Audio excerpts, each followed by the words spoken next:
Good evening, ladies and gentlemen. Tonight, Friday, the 27th of June 2014. This is the 24th overview of the shipping markets and geopolitics situations which affect, as we said in the past, positively or negatively the shipping industry. This is Faraclas from All About Shipping, and again, the man that reiterates his view of the market's downfall. We have been absolutely right.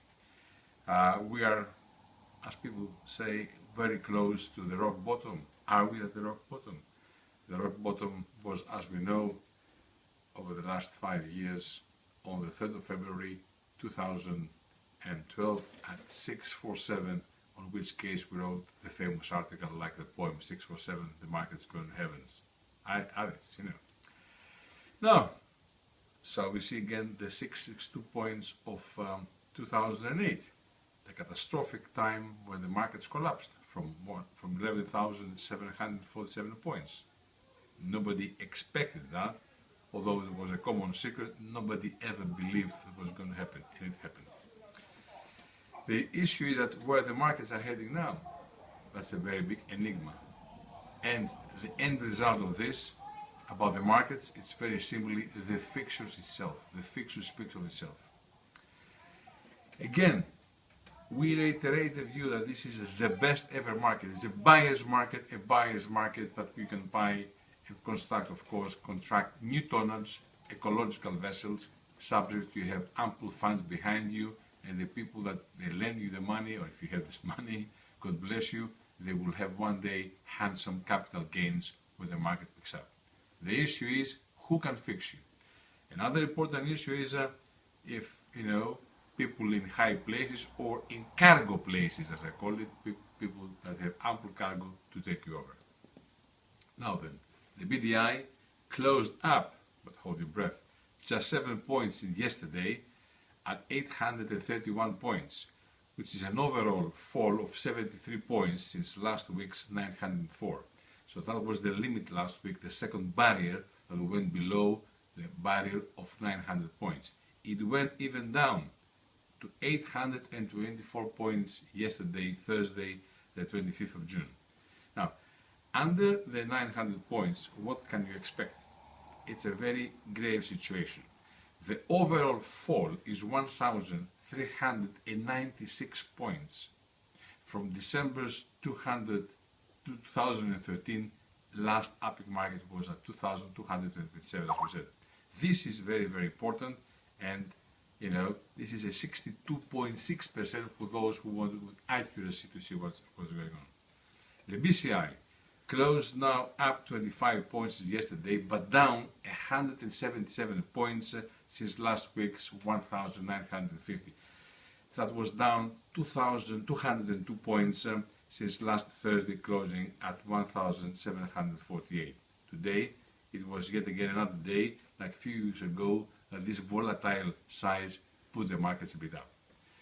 The Panamax, my favorite, I have to say, I have a favorite size. Come on, you know, it's a free world, you know, we can support any type of tonnage we feel free to support and we feel is good. So the BPI, the Baltic Panamax Index, was down another 4 points at 419, which is another 42 points since last week's 461 points.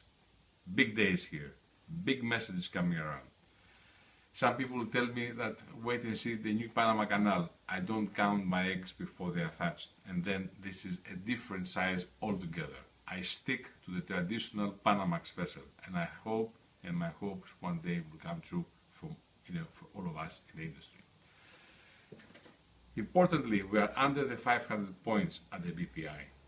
The BSI down a single point to 678, interesting number, but down another 26 points since last week's 704.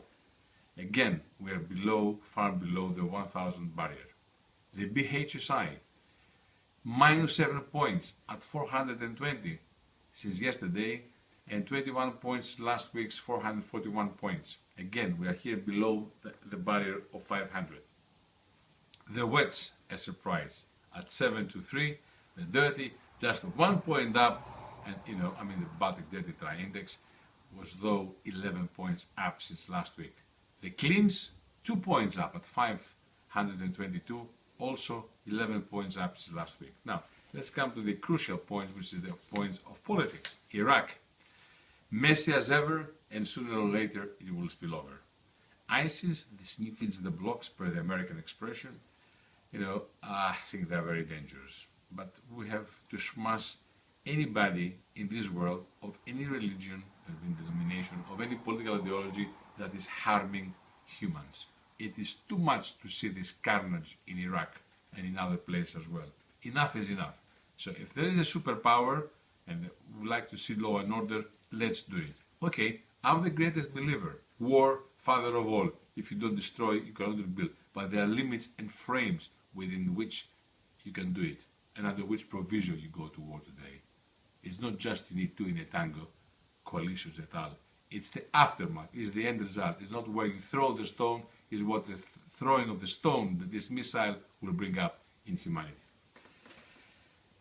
Other issues, importantly, we have a new commissioner, Jean-Claude Juncker, and the British Prime Minister now, he's in the ropes.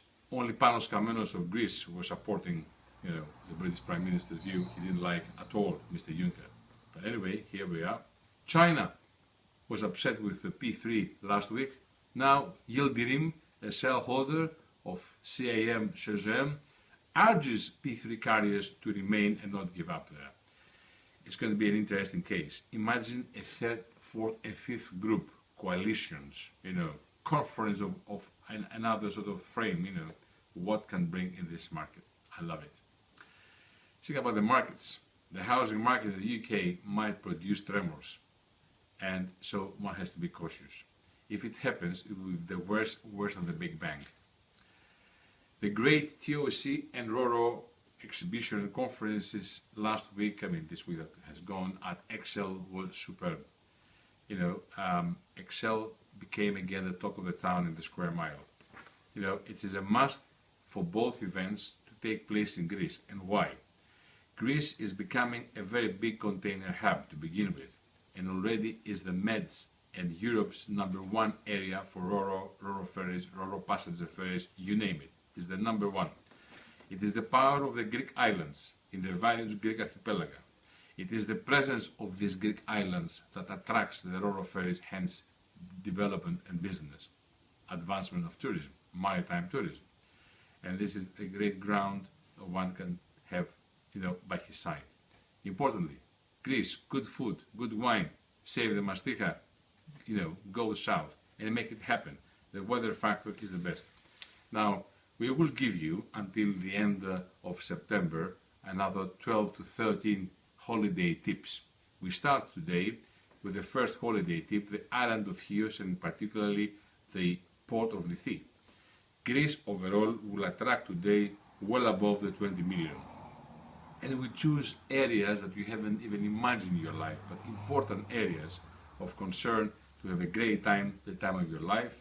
If you go down to southwest of Chios, at the famous port of Lythi, a fishing port, great tavernas, a nice place to stay is the spacious Almiriki Hotel. You're going to have a great time there, and there of course you'll meet the masters of the seven seas, Greek shipowners there who started their careers on this fifth largest Greek island, Chios. It is very important to see this, to see the island of the winds. There's a famous book about it, of course all in English. A great place for maritime tourism too, rich in history with Homeros being a native there. The Genovese long ago knew about it. It's time you get to know the Chians. We will give you, as I said earlier on, 13 more tips until the end of September in various Mediterranean places. Great resorts, nice resorts, far away from the wrong and the bad propaganda. Everybody, does his own long and short of the beat. Now, as we speak, the World Cup in Brazil and Wimbledon is on, We have mentioned that Brazil will produce, and it did produce, and our prediction came true, surprises, and wait to see more surprises. The ball is over there, it's rolling around, you never know what's going to happen. I bet you have a very big surprise. And then of course it will be Sabah. Join in the Sabah, and we will be there for you, but hold your breath to wait and see who is going to be the end winner. Enjoy this weekend, have fun, have a rest, and pause to consider about the markets. This is John Faraclas from All About Shipping in London. Over and out.